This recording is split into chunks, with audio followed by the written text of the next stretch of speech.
Welcome to the CEAT Research Seminar Series, Virtual Edition.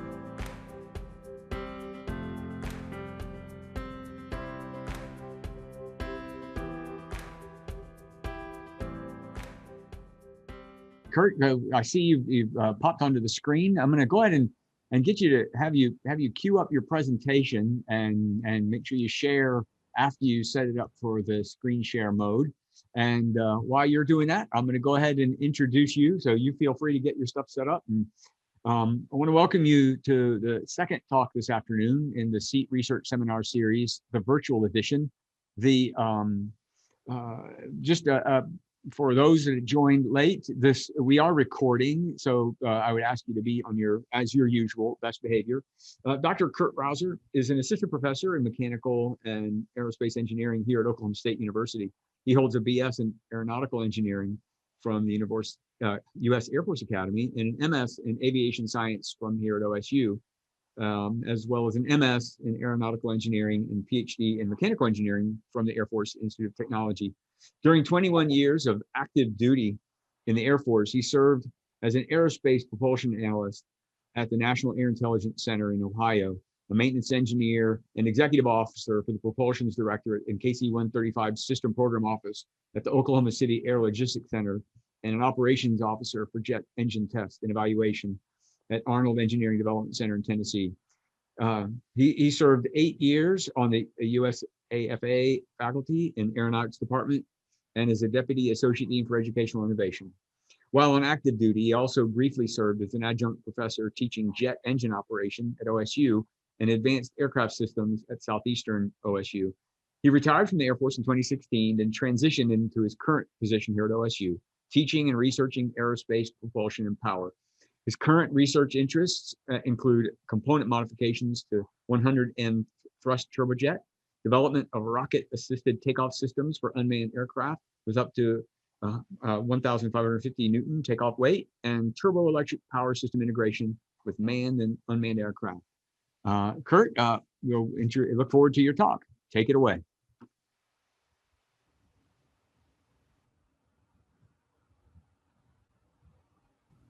And Kurt, I think you may have to unmute if you're. Yep. I couldn't remember if I'd unmuted. Okay, so we're good. Here we go. So thank you for everyone that's attending there online, and I've got a couple people here as well, a couple visitors with us today that are actually interested in this area of really just hybrid gas electric propulsion for aircraft.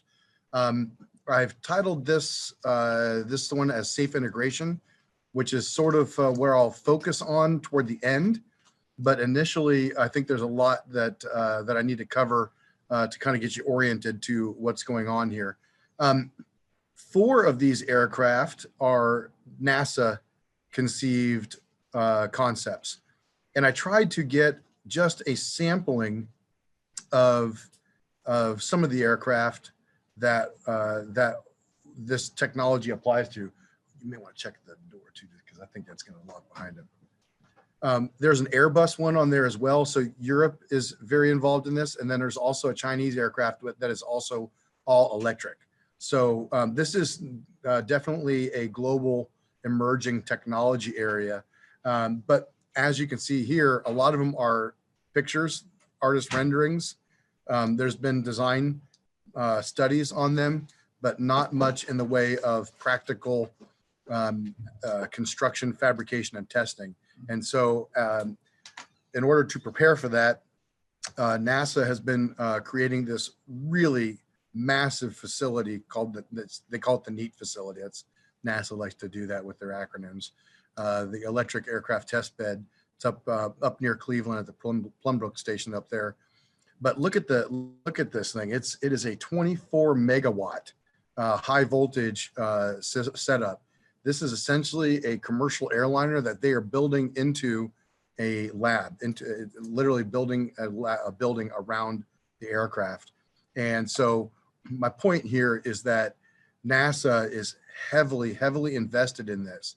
However, they are mostly focused at the megawatt scale. Why is there so much interest from all around the world in this? If you look at the website for what's called the More Electric Aircraft, I think that's like a coalition essentially of different constituents that are all in this area. And they articulate their motivation as this: to optimize aircraft performance, and I'll talk a little bit about how that's done, to decrease operating and maintenance costs, and probably the biggest one that gets touted is the reduce gas and noise emissions. Now, reducing the gas emissions actually is accomplished two ways. One, the thought is by using electric power for your fans, you're not depositing exhaust into the atmosphere. But also, if you can decrease the fuel consumption overall, you're reducing the gas required for a flight. And interesting to note, they also are going after reduced noise emissions. And I'll talk a little bit about how that also can be accomplished with a hybrid gas electric arrangement. So some of the questions when you start heading down this path is, there are some enthusiasts out there would say, well, why don't we just use hydrogen, right? I mean, we can use electrolysis and produce hydrogen easy enough. Why not use that as a fuel source? And you can liquefy it, right? But even when it's liquefied, it presents it's a low volumetric energy density. In other words, you end up with aircraft like these blended wing bodies that are massive. The storage around, let's say, an airport for that becomes an issue. In fact, the infrastructure in general, the production of it, to produce it on a scale to meet the airline use alone is problematic. And then it's, if you're not producing it at the airport, transporting it becomes an issue as well. And so I've been talking with a company that is trying to make a case that the manufacturing is simple enough that it can be done at an airport. But again, the amount of storage capacity for that it just becomes really problematic. Why not biofuel? Well, that is also an attractive option. Currently, the cost of production is quite high, but if it was done on a large scale, the prognosis is that it could be done maybe even at a lower cost after processing than hydrocarbon fuels. But there are secondary effects that are not small. You have to really consider. For example, and I'm probably going to blow this, monoculture. Okay, so we're an agricultural college, university rather. So we should appreciate what that means. That means that, think of a farmer who is constantly producing a single crop over and over and over again on the same piece of land, right? As opposed to doing crop rotation and that sort of a thing. And so that becomes a problem if the land you're using is used to produce just the biofuel. And then there's the fertilizers that would go along with that could potentially result in environmental issues. There's concern that if you converted the land use from producing food, agricultural food supply to fuel, that you could it could lead to a food shortage. And then water use is another thing. And I put et cetera on that because the site that I was looking at to kind of back this up identified 10 reasons why it would not be a good idea to go this route. So I could talk also about like cold weather. Whenever you try to use biofuels in cold weather, which would be like up in the atmosphere, that you get problems with seals, and there's just a number of other issues. So I'll just kind of stop there. So hybrid gas electric, or hybrid electric propulsion, HEP is often how it's abbreviated, has become an attractive option to at least reduce the emissions. Maybe not eliminate, but reduce. But there are varying degrees of electrification. And some would say that there is a pathway. Some other folks might say that any one of these degrees is an end state to itself. But the smallest entry level would be simply replacing your aircraft hydraulic, pneumatic, and other mechanically driven functions on the aircraft by pulling power off of a gas burning engine. In this case, I'm interested in the turbine engines. And so you could pull power off of that and use that for those other subsystems that now eliminates having to bring around hydraulic fluid, your pneumatic pumps, and so on. And so there's something attractive to that. That's more on that operating and maintenance cost is where they expect that they'll be getting a benefit there. So it's less about the environment, more about its cost savings. But there is definitely a move toward electric propulsion for aircraft. And like I said, there's more electric, or MEA, more electric aircraft. And then there's the pure electric aircraft that are emerging. And there's different scales. So NASA has sort of decided to go the route of single aisle commercial transport, large aircraft. There are others that are looking at more like a business jet sort of environment. And then there are another group, even smaller, that are looking at this as almost like a personal vehicle, 2, 3, 4 passenger kind of thing. So it's different levels that way. When you start talking the smaller aircraft, there is a lot of folks start talking about, well, why not just go all electric in this case? That becomes problematic when you talk about like a commercial airliner. But for some of the smaller ones, that's certainly an option. The problem is you have low energy density of batteries. And this plot is really telling because, you know, you can see there's lead acid, NiCad, you get over to LiPo, and then zinc as a possible source. But when you try to compare that to gas, just straight up gasoline, right? This is the theoretical maximum in red compared to the theoretical maximums of batteries. Even the blue, the practical, is significantly higher than the practical energy density of these other of battery technology. There is sort of like a limit as to what is expected from batteries. So even as battery technology improves, it's not likely that will actually be feasible for any kind of real range aircraft. Now, if you're hopping a few hundred miles, that's certainly, I think, a very good possibility. There's no doubt about that. The issue even then, though, is that after the battery is nearly expended, it weighs as much as it did when it took off.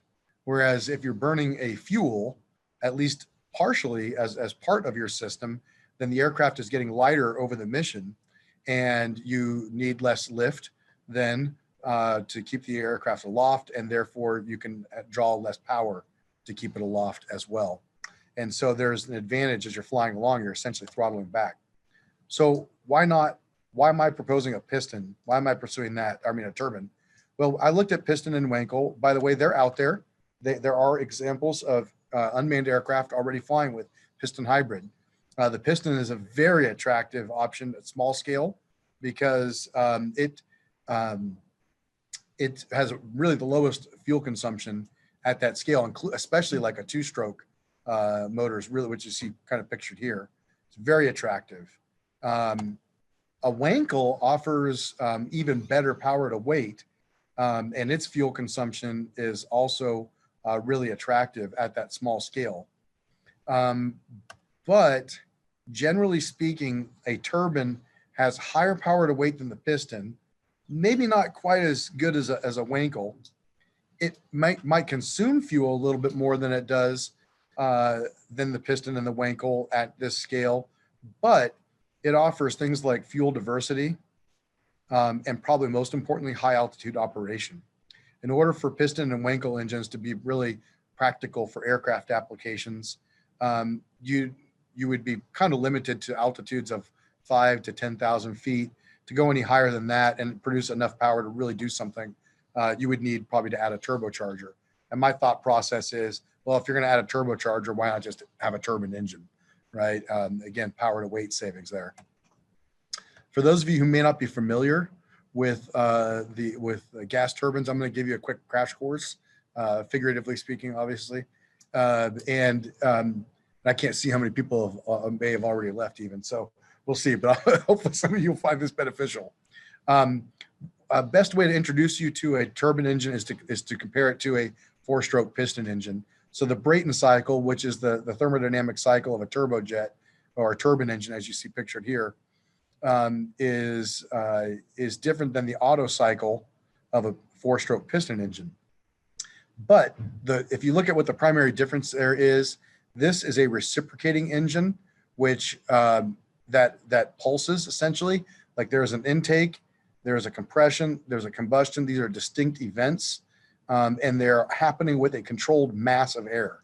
Whereas a turbine engine has a steady flow of air passing through the engine, and it is considered a controlled volume cycle. That's really what it comes down to. But regardless of either of those cycles, when you really boil it down to what matters, you care about thermal efficiency.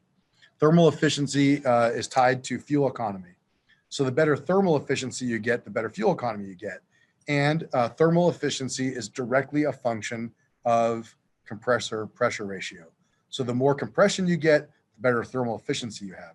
The problem is when you look at a really large piston engine and then you scrunch it down to a small volume in terms of the piston cylinder, you can get lots of compression.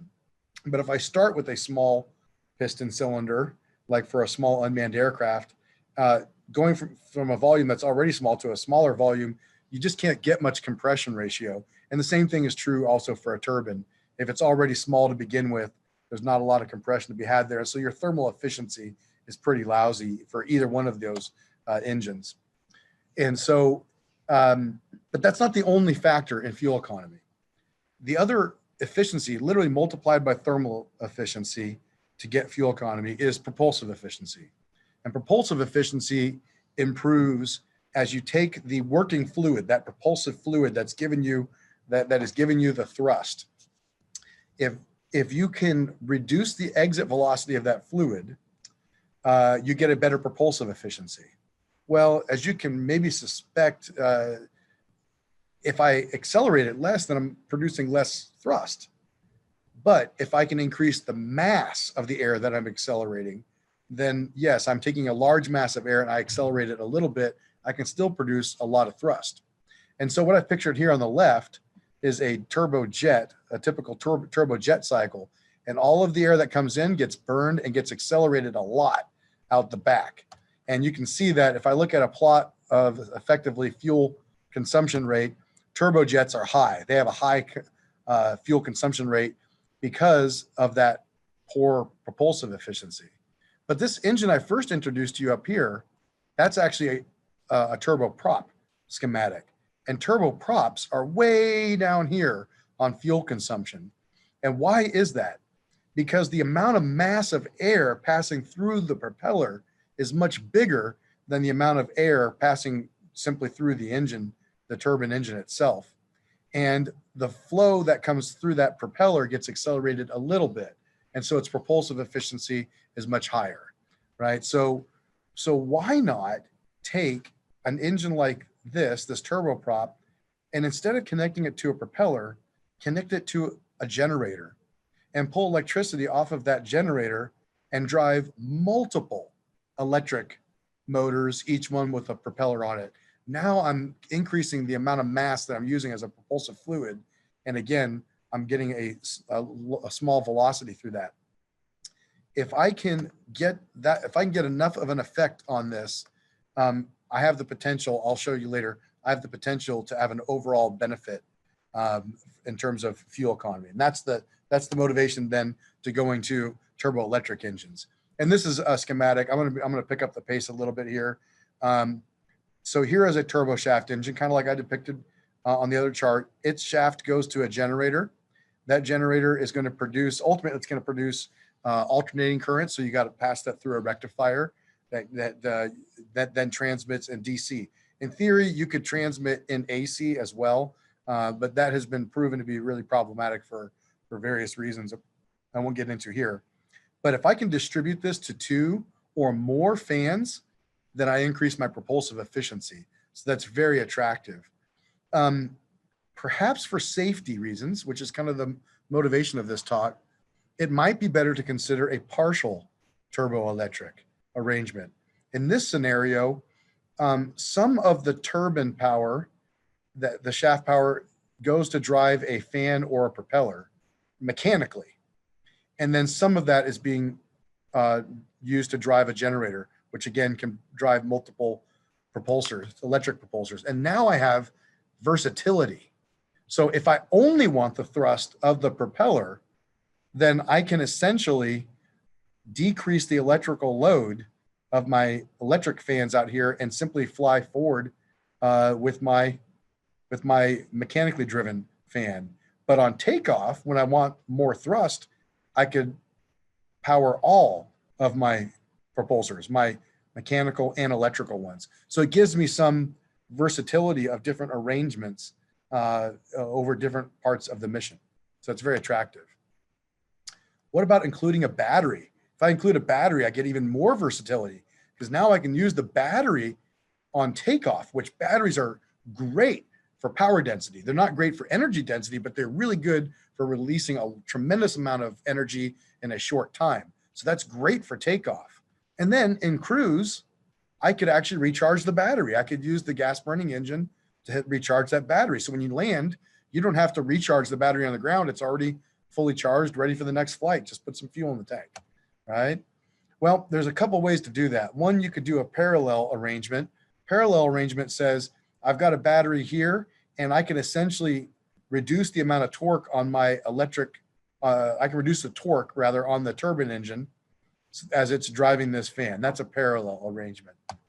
Series arrangement says, all right, I'm going to use my engine, drive this generator, and I'm going to put some of the energy in the battery, but I could also pull energy off the battery to augment the thrust, or the power rather, coming off of the engine. So if I want 10 kilowatts and my engine produces 5, I could pull 5 off of the turbine and I could pull another 5 off the battery to meet the electrical demand out here.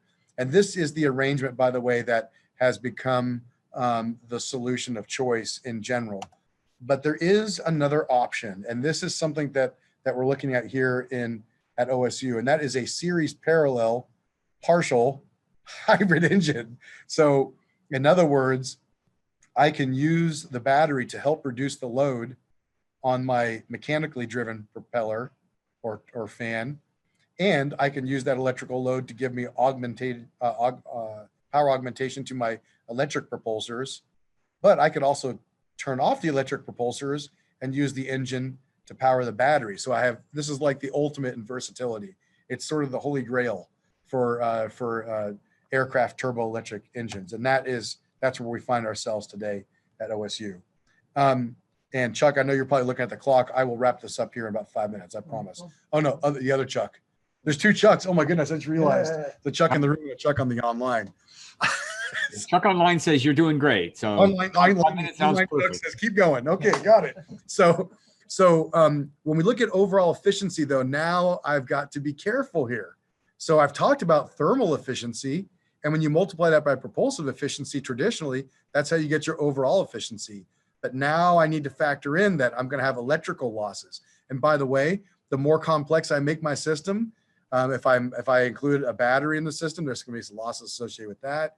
If I distribute this over 2, 4, 6, however many propulsors, each one's got its own losses in its drivetrain. And so the question is, does the propulsive efficiency gain outweigh the electrical system losses? If that is the case, then you're good to go.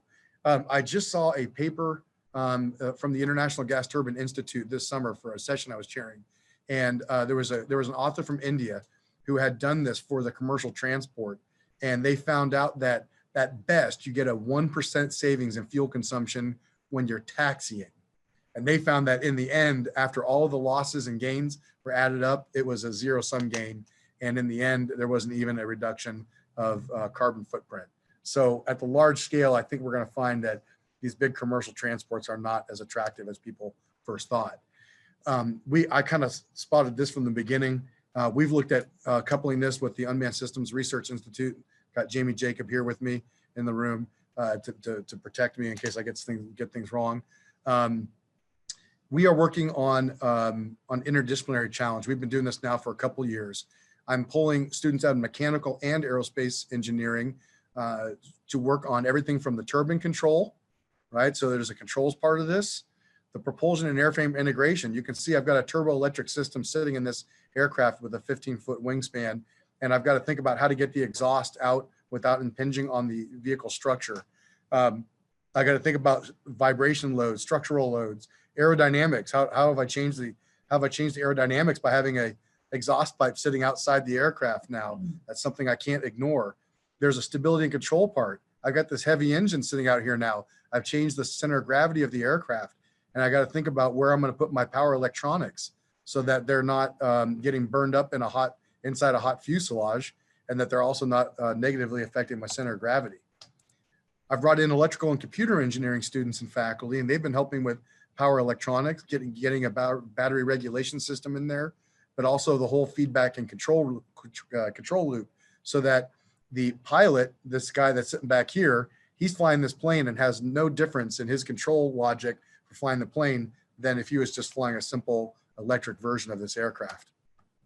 And then lately I've been working with a faculty member in chemical engineering to talk about what we could do in terms of battery and battery chemistry, looking at it for increased durability, for thermal durability, for bouncing around a little bit, landing and takeoff, and then looking at charge and discharge rates, because that affects how well I can use that battery. Maybe even a structural battery.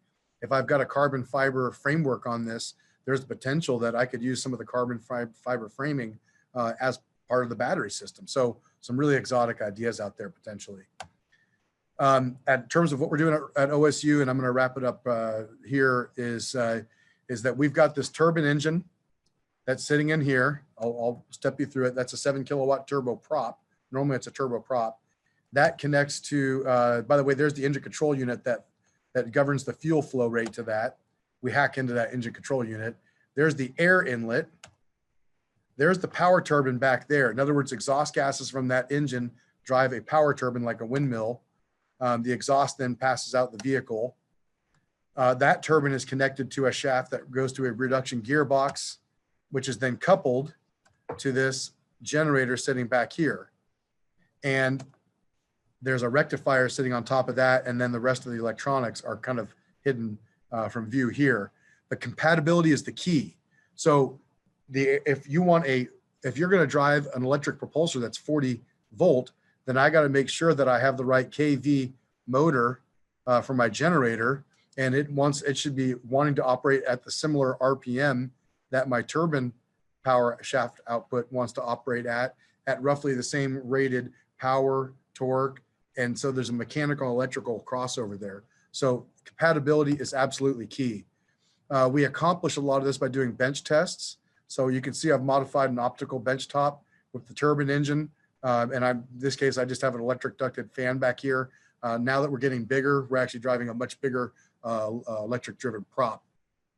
And you can see we're also modifying now a cage that we enclose around the engine to ensure precise alignment in the shaft of the generator and the engine.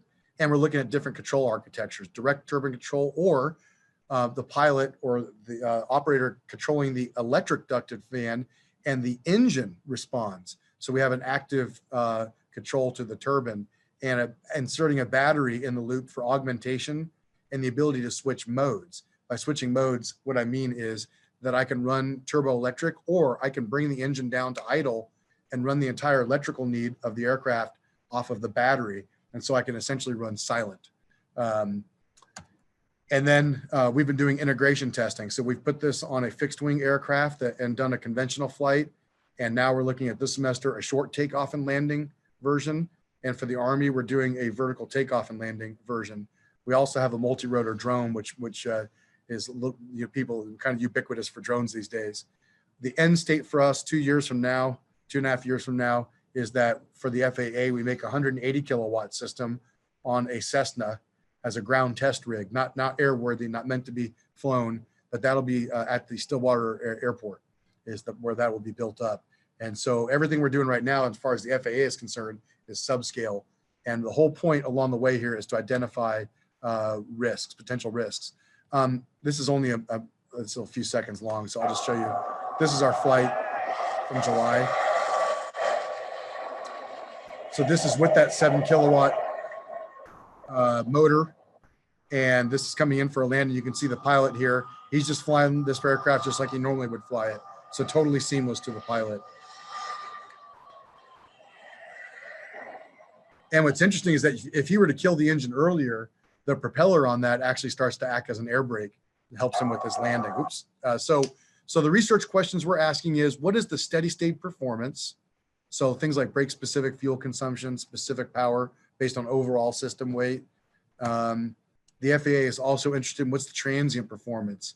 What happens if, as I do quick throttle excursions, right? And what if I want to switch modes, turboelectric and all electric? What happens if I lose?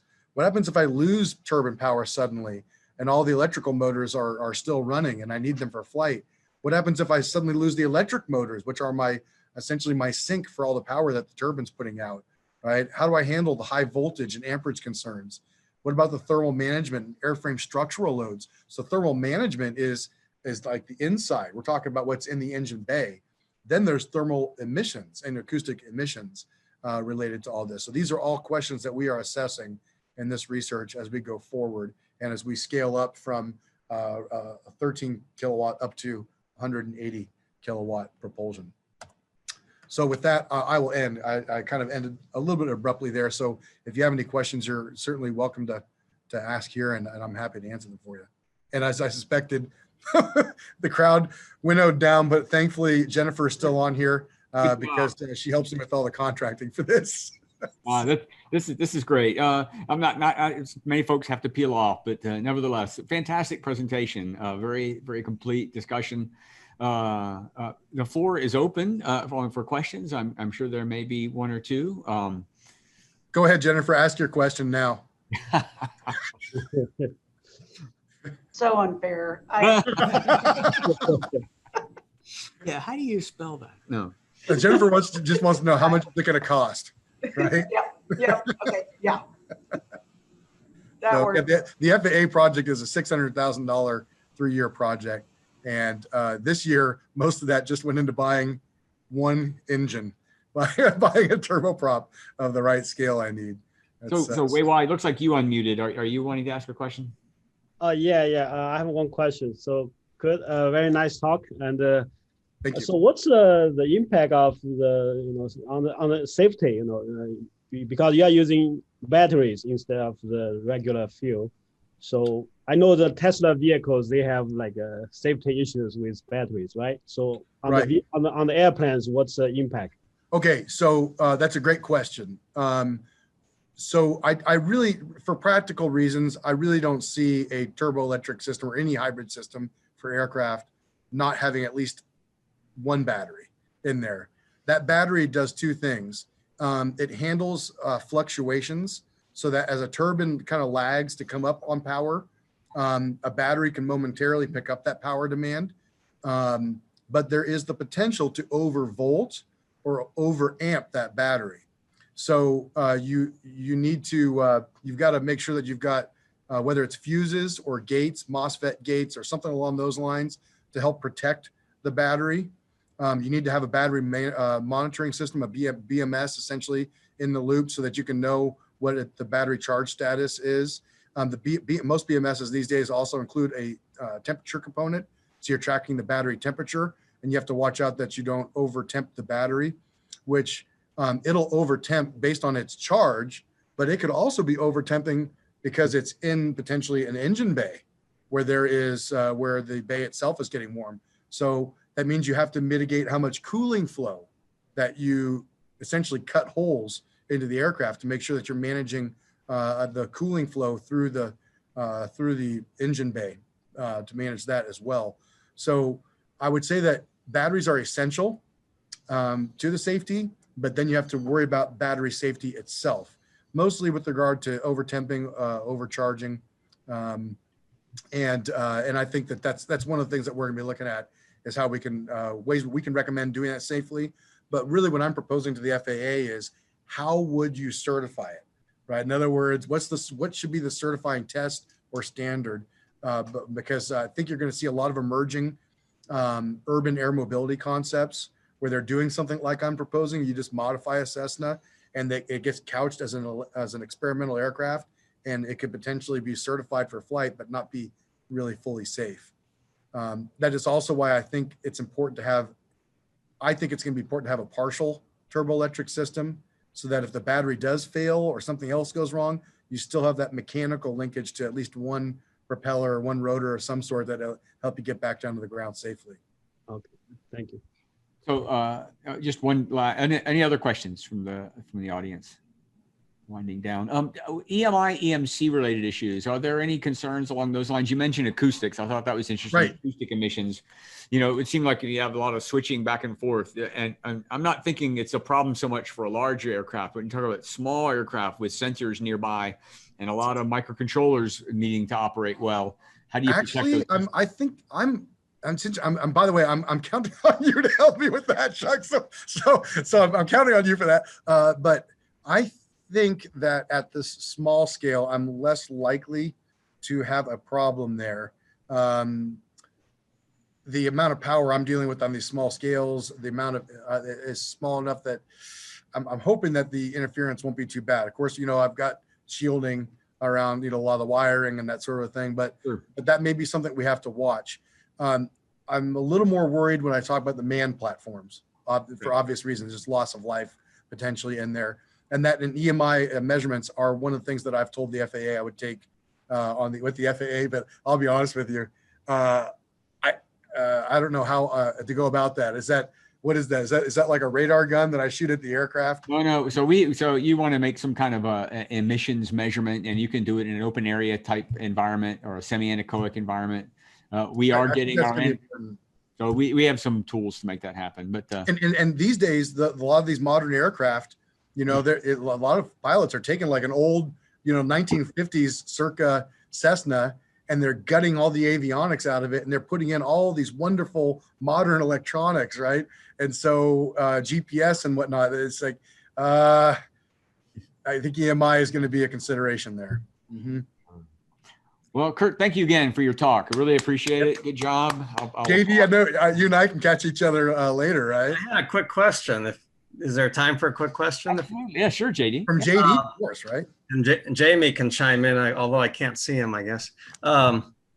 As far as UAVs, what would be the advantage of this turboelectric system that you're talking about, and as opposed to a pure gas UAV or a pure electric UAV? Can they stay in the air longer, or I've got an answer. I've got an answer to you. So I just finished doing an NSF I-Corps with a bunch of students who got that answer for me. We did a big customer discovery effort, and what we found out was that the other gas burning engines tend to have a limit on altitude, and then so that's your gas. That's the answer to the gas burning one. So potentially the turbine enables you to get to higher altitudes. And what my students found was high altitude mining. And it's funny when we first put that out there, I won't say names, but someone's like, why would I ever be needing to fly like 10,000 feet over a mine? I'm like, no. Some of the mines are at like 9,000 feet and you're only flying 1,000 feet above ground, but you're at a high altitude now. Oh. So that's a consideration. And then the other thing for batteries is that batteries don't perform quite as well when they get into a really cold environment. And so as you get at higher and higher altitudes, temperature also becomes an issue there. And certainly going around the world, you know, if you're in Siberia and you want to fly this thing, you know, then a turbine engine actually loves cold weather. You actually produce more power when you start with cold air coming into the engine. So I think there's an advantage there. It's not exclusive. I think pistons have a place as well. You know, I tell someone, if you are hell bent on getting good fuel economy, and that is the only thing you care about, a piston engine actually may be your best solution. But when you start factoring other practical things, maybe a turbine has a niche. So just as an example, like if you wanted to monitor an ongoing forest fire or something like that, would a turboelectric system give you more time in the air as opposed to a gas or battery system? I think again, it depends on what altitude that fire is occurring at, right? So if you're in the Rockies, for sure, at a sea level kind of condition, you know, California fires, it might not give you that much of an advantage. It's hard to say, but part of the study I'm doing actually involves doing an analytical study companion to this, computational. He's mainly asking about the difference between a two-stroke, four-stroke, and a gas turbine, right? Right, primarily. I think, you know, one thing you should mention is the ease of use of the gas turbine over a two-stroke, four-stroke. Oh, sure, yeah. So another consideration is with the two-stroke, four-stroke, the smaller piston engines. First off, they're limited in their fuel diversity. A lot of them are limited to gas burning. They can't do diesel, so that limits you a little bit. But the other consideration is cooling. And so cylinder wall cooling, usually you have to add another cooling system with the piston engine to keep it from overheating, but a turbine engine just naturally naturally aspirated, brings in its own cooling flow, and so it becomes less of a consideration. And then you got the flight control unit, which really most Oh, of these yeah. engines now are just push button. Right, and I'm presuming on a piston engine that it would be fuel injection. Fuel injection kind of solves a multitude of sins, but if you've got a carbureted piston engine, now you've got a situation where you've got to tune that carburetor for like every flight, depending on moisture content, humidity, pressure, temperature, and if you're flying over a fire, right, the circumstances are changing there too. So a turbine is generally a little bit more versatile in terms of its range of applications. Okay, thank you. Good Great question. All right. Well, thank you again, everyone, for being here this afternoon. November 20th, there is the next in our series. Dr. McKenna from Chemical Engineering will be presenting, and Ranji Vaidyanathan over in Material Science Engineering will be presenting as well. So watch your inboxes for that. And signing off here in the college. Well, I hope have a great rest of your Friday and a great weekend. Bye, everyone.